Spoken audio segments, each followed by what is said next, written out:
For years, explosive industry rumors have been circulating about serious backstage tension surrounding 50 Cent's controversial addition to the Super Bowl halftime show lineup, with jaw-dropping claims emerging that powerful forces actively opposed his inclusion, until Eminem dramatically intervened and forcefully demanded his participation.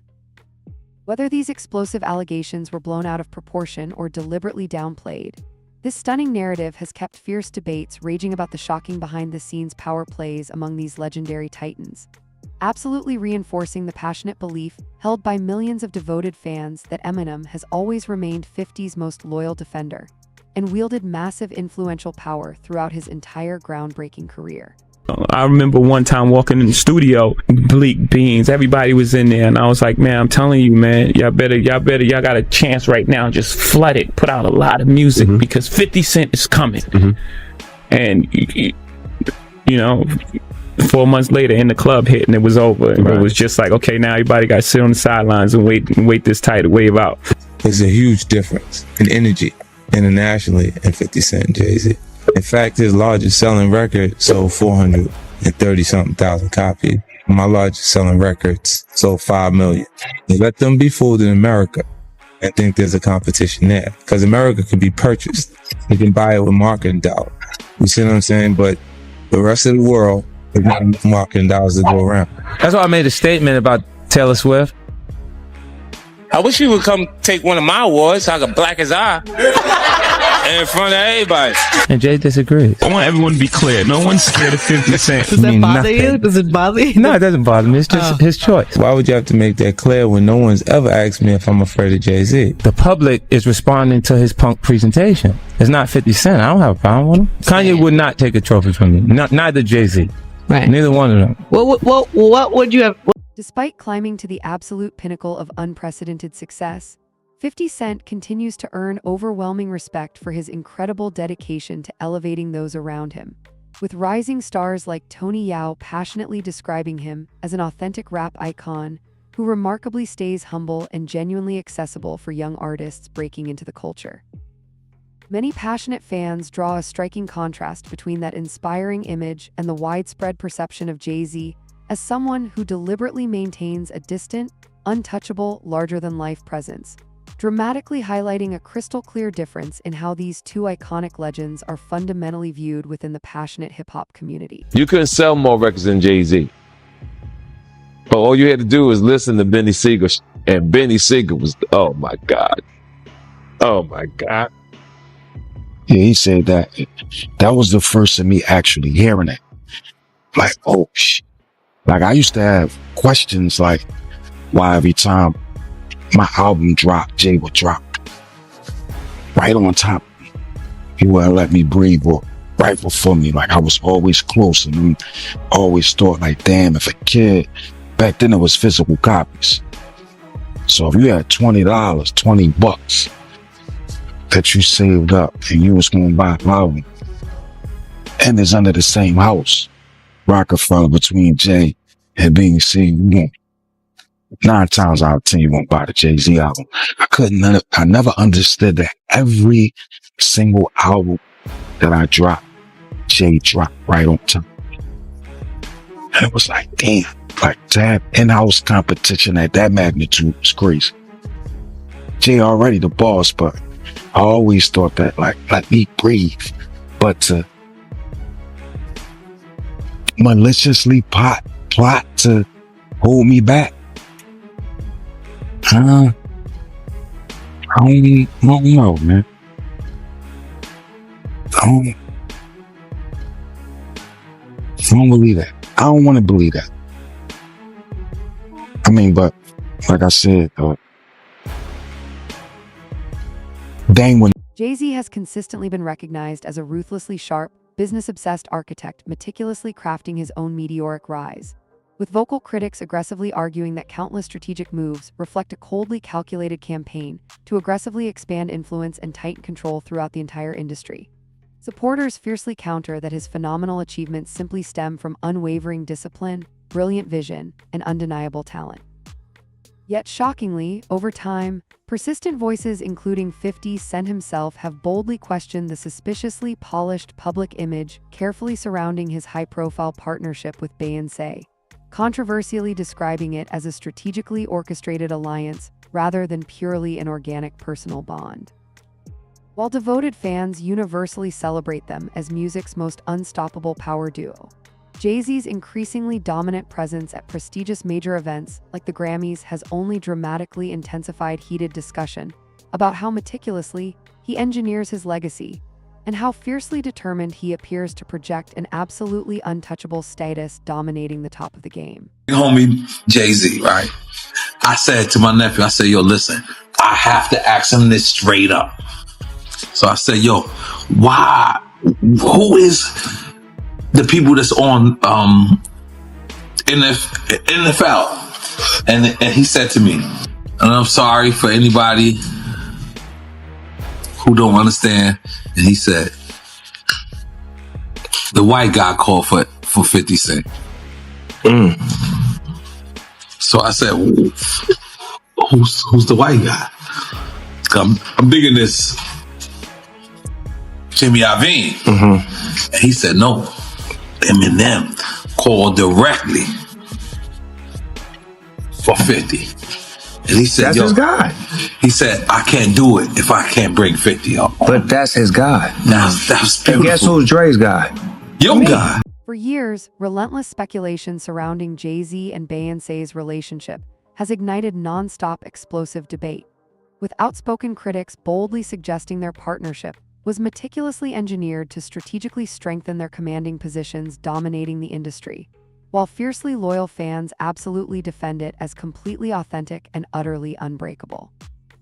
Alongside that controversy, shocking unverified rumors about Jay-Z's private life have spread wildly through sensational tabloids and viral online conversations, gaining massive attention despite never being conclusively proven.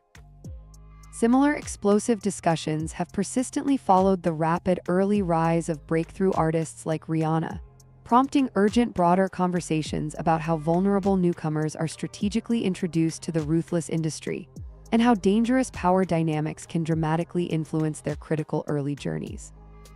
While these controversial narratives continuously resurface in passionate fan circles, they remain explosive parts of the larger swirling mix of rumor, perception, and shocking controversy that constantly surrounds the biggest names in entertainment. But you know what I like about 50? 50's on a whole nother level, but he's still approachable. You still get to meet the people and you know, Jay got to remember the people that made him. You know, I'm not saying I don't got respect. I respect Jay-Z, 50, used to respect, you know, Diddy, but all that crazy shit going on. But, you know, I always respected him because I looked at, for New York, those were like the guys. You know what I'm saying? The guys with the most money and the most influence. So with Jay is like, when the last time you haven't seen Jay. So I think people are just going to say that. You know what I'm saying? But for me, I mean, Jay, you know, you got to remember, he didn't want 50 at the Super Bowl. That was crazy. I'm like, wait, Jay didn't want 50 at the Super Bowl? Know that? Yeah, he didn't want. I remember Eminem pushed for it. That was some hated. Yeah, I remember Eminem was like, I'm not going to do it unless 50 does it. I heard that. Yeah, but I didn't know that Jay was trying to stop it. I don't think Jay. I don't know. 50 never told me that, but I don't think Jay wanted him there. I don't know because of what some of the. I mean, you know, it's competition. You got to think. 50 always been competition for Jay. Remember, I'm about $1. What the 50 Cent? Yeah, that was a long time ago. That was what 9. What was that? 9? But after that, they did a song together. Remember the whole 50 was always competition for. Then remember Jay said, yo, 50's coming. He told Siegel and them and Memphis Bleak and all them. Yeah. And come on, 50's like, he's on a whole nother level. You got to remember, he came after Jay and Rockefeller. G-Unit came. And people might G-Unit, but with Eminem, Dr. Dre, 50 Cent, nobody has outsold us, bro. Yeah. Nobody has had the effect that we had. And it's different than when it was 2016. You know, the game has been elevated. As we can tell, there's no expense being spared. We had a Black Billionaires Lunch. Yeah. You understand? Right. And we here together and we're gonna keep staying together. We getting tighter. You know what I'm saying? And united we stand. and ain't nothing else to us. Black excellence. Right. New lawsuit coming with Jay, the part with Jay. I go, oh shoot, like To us. Black excellence. that had to be there. We getting tighter. You know what I'm saying? And united we stand, and ain't nothing else. Black excellence, they're sitting there like, yeah. It's a billionaire brunch. Oh, Like, I hate you, man. unaware of anything going on here. This is the one time I'm gonna be with you this year.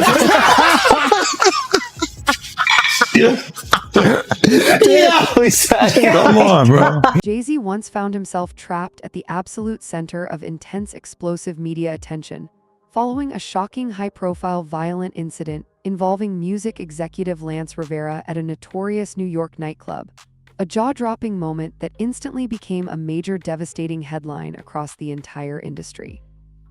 The dangerous situation ultimately concluded with Jay-Z reluctantly accepting responsibility for a lesser charge directly tied to the heated dispute, officially closing a controversial chapter that has since been repeatedly dragged back up when discussing the raw, early, and dramatically turbulent stages of his career, and absolutely remains one of the most talked-about shocking moments from his meteoric rise to prominence. When he signed that contract, the marriage contract, he got trophies. Now those trophies came rolling in, buddy.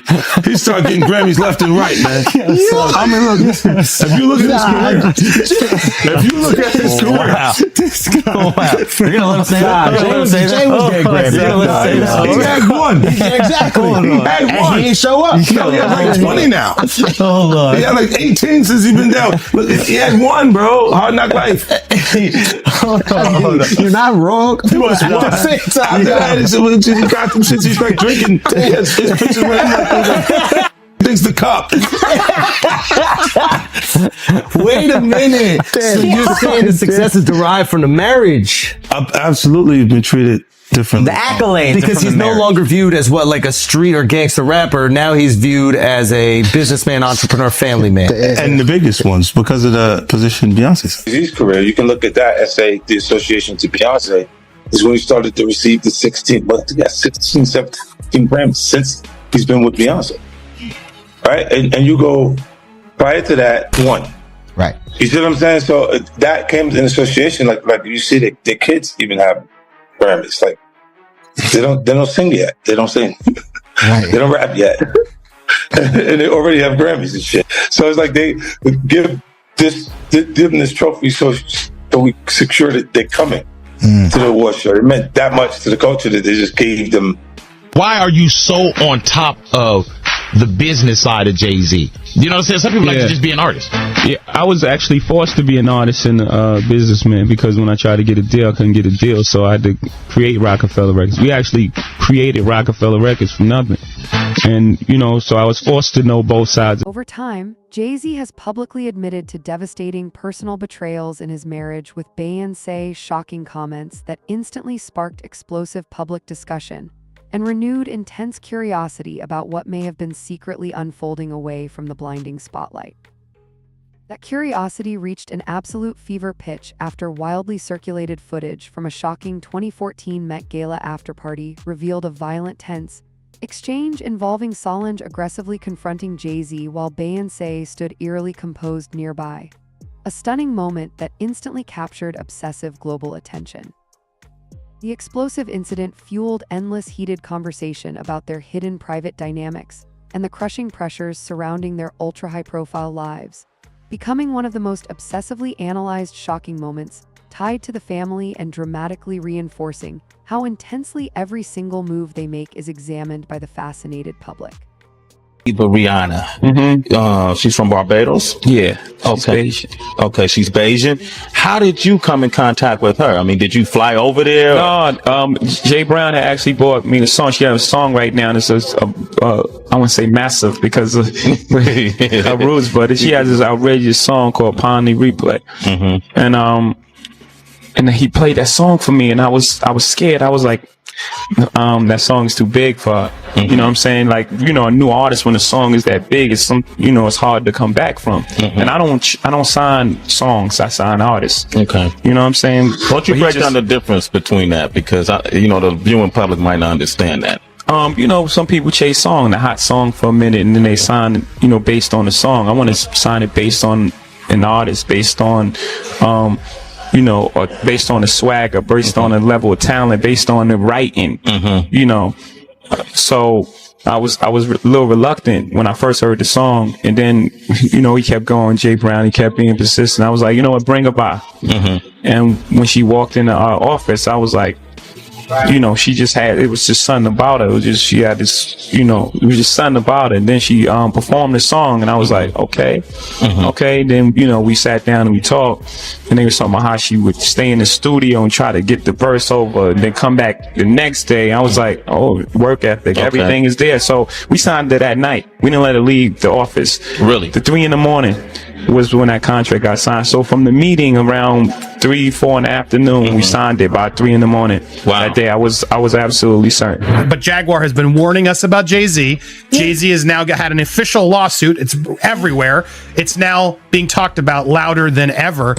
I guess, does that give you some peace to know that people are finally really questioning this man? It's emboldening me. I spoke on Piers Morgan. I said that I had 3 victims that I've been working with, victims of the Carters, that were ready to come forward. This might help them feel a little more confident now. So this is great, because he's been evading. But the thing is, everyone in the backdrop knew that he was the celebrity John Doe. Everybody knew that. They knew it when I did Piers Morgan. Is Beyonce celebrity B? I hope to God not. But she was around. And she's very... she's got enough on her plate. After everything that happened with the election and everything that's happening right now, I'm not going to dump on that woman. She got better fish to fry. Well, what I will say is that her husband, she knows exactly who he is. Yeah. She knows. To Def Jam. She was an innocent baby when she came over here. And look at her now. 14 going on 15 years old. Flown over without parental supervision in a private plane by a man who was supposed to be a producer who auditioned her at 3 a.m. in the morning in a hotel room. Auditioning at 3 a.m. in the morning, a 14-year-old girl. She was flown to another country. She was taken to Def Jam headquarters. She was left in a conference room alone with Sean Carter for nearly 6 hours alone with no parental supervision. Her father collected a $500,000 check. She has the fastest inked deal in Def. Both influential industry voices and devoted fans have obsessively dissected the complex layered dynamic between Jay-Z and Beyonce, repeatedly pointing to how dangerously closely their private lives are intertwined with their massive professional empires, and constantly played out in the unforgiving public eye. Ongoing explosive talk about controversial connections with other major artists has only dramatically intensified the harsh spotlight, while Beyonce's mysteriously calm, tightly controlled presence amid swirling speculation has added an extra fascinating layer of intrigue. Together, these explosive elements have fueled fierce debate over whether their union is powered more by ruthless strategic vision, genuine personal commitment, or a carefully calculated balance of both, keeping obsessive global attention permanently locked on one of the most influential controversial partnerships in modern music. Jay-Z turned himself in tonight, and the cops started working on his rap sheet, accusing him of a stabbing at a trendy party. Kimberly Richardson is at Midtown South right now. Kimberly. Well, Rosanna, just a few hours ago, police here at Midtown South arrested Sean Carter, better known as Jay-Z. The rap star voluntarily turned himself in here at the precinct earlier this evening. Now, Carter is being held here in connection with that stabbing fight that erupted at the Kit Kat Club last night. But just a few moments ago, Carter's attorney had this to say. He's not involved in this, period. He was at the club? That's my only comment. He wasn't involved in this. So it was someone else that did the stabbing and the hitting? I didn't say that. I said he was not involved in it. Now, Slovis goes on to say that at no time was Jay-Z hiding from the police, that they were in touch with cops all day and that they're trying to resolve this as gentlemen. But as Mike Sheehan shows us, others say they've seen the dark side of Jay-Z. I have my fault. Explosive speculation surrounding Jay-Z's secretive private life has continued to dramatically surface across sensational media and passionate fan discussions, with shocking talk involving other well-known figures repeatedly drawing massive attention and heated debate. Many concerned observers see these controversial narratives as a direct reflection of how fame and immense influence amplify every single action, dangerously turning unverified rumor into breaking headline and mere perception into ongoing explosive commentary. Together, these shocking conversations highlight the constant ruthless scrutiny faced by artists at the highest level, where power, status, and visibility dangerously blur the line between a carefully managed public image and a life lived under absolutely relentless observation within the cutthroat music industry. Difficult to say, I'm going to talk about the problems in our marriage. I'm going to talk about how we almost lost things. And for her to say, I'm going to talk about my pain and anger at you. What were those conversations like? Again, it didn't happen in that way. It happened, we were using our art almost like a therapy session, and we started making music together. Mm-hmm. And then the music she was making at that time was further along. So her album came out as opposed to the joint album that we were working on. Mm-hmm. We still have a lot of that music. And this is what it became. There was never a point where it was like, I'm making this album. I was there. Right. I was right there the entire time. And what was her reaction to your work, and what was your reaction to hers? They must have caused, I think, they were pain both, for each of you, right? Of course. And both very, very uncomfortable, but sitting in that, the best place in a hurricane is like in the middle of it. Yeah. We were sitting in the eye of that hurricane. Maybe not use hurricane because so many people are being affected right now, but the best place is right in the middle of the pain. Right. And that's where we were sitting, and it was uncomfortable. And we had a lot of conversations, and really proud of the music she made, and she was really proud of the art I released. And at the end of the day, we really have a healthy respect for one another's craft. I think she's amazing. Right. Most people walk away and like divorce rate is like 50% or something, because most people can't see themselves. The hardest thing is seeing pain on someone's face that you caused and then have to deal with yourself. Yeah. So most people don't want to do that. Yeah. You don't want to look inside yourself. And so you walk away. It's my soulmate, it's the person I love, and you can be in love with someone. You can love someone and if you haven't experienced love and you don't understand it and you don't have the tools to move forward, then you're going to have complications, period. And if you can either address it or you can pretend until it blows up at some point. And, for us, we chose to fight for our love, for our family, to give our kids a different outcome. You see, to break that cycle. For Black men and women, to see a different outcome. Like you were saying, it's not this celebrity couple. We were never a celebrity couple. We were a couple who just happened to. A recent shocking court filing has captured massive worldwide attention after directly nomming Jay-Z in a devastating lawsuit, first submitted in October, connected to serious allegations tied to an alleged incident at an MTV Video Music Awards afterparty dating back to 2000. Jay-Z has firmly and publicly denied the explosive claims, forcefully calling them completely untrue, and strongly stating that any legitimate review should take place through proper legal channels rather than questionable civil action. He has also publicly challenged the suspicious motives behind the filing, aggressively accusing the legal representation involved of cynically using the situation for personal self-interest. The shocking development has once again sparked massive, wider conversation about how high-profile figures are intensely scrutinized when serious claims surface, and how the entertainment industry handles explosive allegations that quickly become matters of heated public debate. A new twist in a high-profile lawsuit accuses rapper Jay-Z of being a 13-year-old girl in 2000 alongside Sean Diddy Combs. The lawsuit, originally filed in October, was refiled today to include Jay-Z as a defendant. The anonymous accuser claims the assault occurred at an MTV Video Music Awards after party. Jay-Z has denied the allegations in a statement on Roc Nation's Instagram, calling the accusations heinous and urging a criminal complaint be filed instead of a civil one. He also criticized the attorney behind the lawsuit, Tony Busby, accusing him of While others continue to move cautiously and desperately avoid controversy, 50 Cent has remained absolutely unapologetically outspoken. Recently, using a powerful podcast appearance to boldly challenge what he explosively described as a long-standing dangerous culture of silence and heavily guarded power at the top of the business. He dramatically suggested that many influential figures deliberately choose restraint not out of truth, but out of desperate self-preservation, aggressively protecting status and reputation over transparency.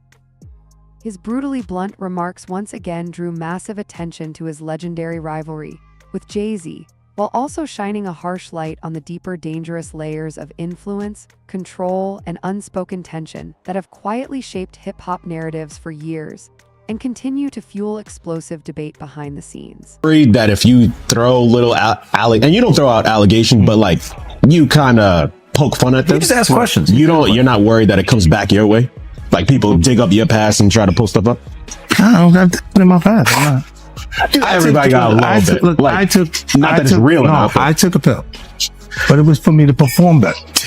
For her to remember, buddy. I didn't give her a drink so she forget what the happened. What the is going on here, bro? Yes, I took the drink. I gave me the drug to perform. So she can remember and possibly love me for that. Did it work? What the yo, bro, look, I'm doing pretty good. Doing pretty good. You know what I mean? Like, but I'm just saying, this is the opposite of normal shit that we're talking about, bro. That is why. I don't know why it's so hard for people so just for to people to acknowledge feel weird like shit is you weird. would have something or you would have reserved energy because you feel like you was doing it too. This is people that are looking on separation between their hardships or their the things that they got going on that would be issues and what a celebrity's issues would be. Wait, what does that mean? They think all celebrities are doing the same thing. Yeah. Right. And when you see, if I wasn't saying anything, guess what?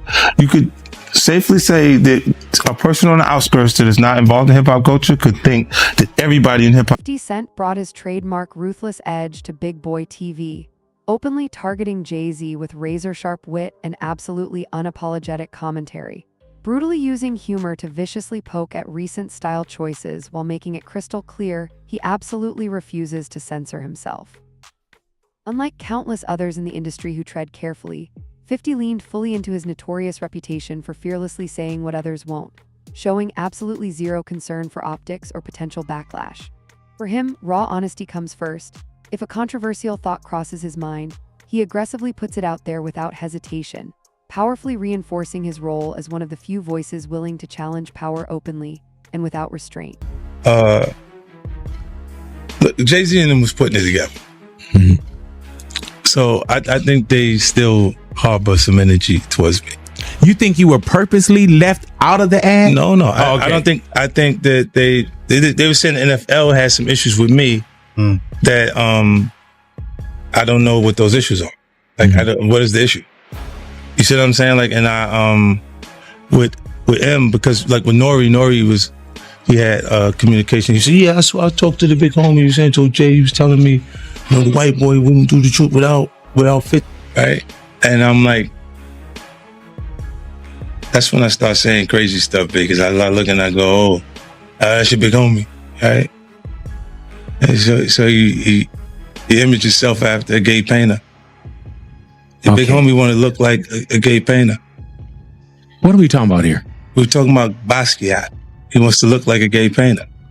Oh my God, I think I know where we're going with So this. now look, what I'm saying to you is, look, when you start looking at, that's not mine, that's theirs, they're Harper, right? But when you look at, M is looking at the entire legacy. Yeah. The whole thing. Jaguar Wright has consistently spoken out boldly about her eye-opening experiences in the cutthroat music industry, including her controversial time crossing paths with Jay-Z. dramatically portraying him as a highly strategic and dangerously powerful force in business. She strongly suggests that his extraordinary level of influence places him in a position few are comfortable confronting, forcefully reinforcing the idea that status and control play a major role behind the scenes. Her explosive perspective adds another shocking layer to the broader discussion about dangerous power structures, coldly calculated decision-making, and hierarchy in hip-hop, shedding harsh light on how industry dynamics can shape careers, silence voices, and influence reputations over time. If you haven't seen it, which I hadn't seen it till this morning when I saw this headline, Kim found it for me. Let's watch this clip quickly. Crazy Let's that you watch haven't Tyra seen pushing to get this out of Rihanna, and when it does, man, it made me feel very, very uncomfortable. Audition. Yes. But before I met him, I was so nervous. I was shaking literally. But the moment I walked into the office, the atmosphere was so warm and welcoming. And you had to sing a cappella for him? Yes, I had to sing. I sang Fun to Replay. I sang another ballad from the album last time. So then what did he say to you? He said something to you. Oh yes, he said, we don't sing songs here, we sing artists. And there was this little pause, and I was nervous. But then he said, and we're interested. And there was this sudden feel of relief. But then he said something about a window and a door or something. Oh, then he said, he said it one more. I did a lot of homework on you, this lady. He said, there are two ways to leave here, either through the door with the deal sign or through this window, and we're on the 29th floor. So you was like, where's the pen? Where's the paper? I'm signing. Yeah. The audience is so uncomfortable. Like, I don't know if Tyra was trying to get that on the record, but my God, what Jaguar? He threatened her. This is her own words coming out of her mouth, and she was a kid at that time, correct? 15-year-old girl who had been flown to the United States without parental supervision or a chaperone, brought to a grown man's office in a large corporate Manhattan building. Everybody knew when she flew in. I was there the day she got signed. And beautiful. When I met her that day, I knew she was a star. Like, just her look, the way she walked into a room and her confidence, and she performed in my office. And she was what, 17 years old at that point? She was 16. 16. And she has the confidence of it. She's like an old soul in a sense, right? Absolutely. So she walks in your office and what, she just belts out a tune? Belts out a tune, she performs, and I tell her, there's no way out of this office. I signed Diddy and a teenager, 13-year-old. Right. And we were speaking about just the statement. Right. The statement, you were saying you felt like that was calculated. That was, that the statement is something from, you can tell it was written by a lawyer. Because there's a point where it kind of gets aggressive. He says, like, you're going to find out, like how I'll handle this. Like, and that's an attorney want to be combative with another attorney. That's not like your publicist wouldn't say those things. This is on your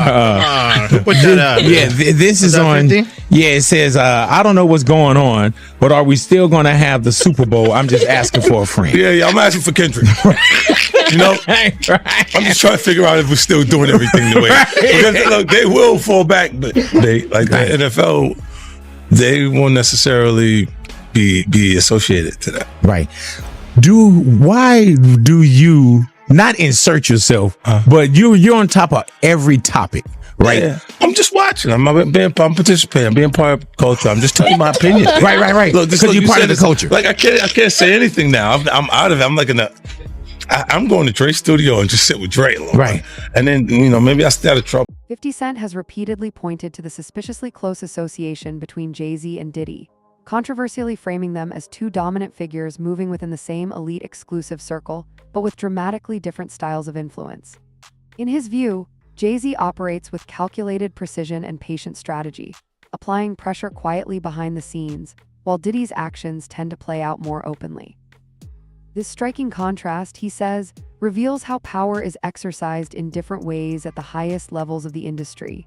Aligned with his own unapologetic approach, 50 makes it crystal clear he isn't impressed by status, fame, or connections, choosing to speak freely while others remain cautiously silent.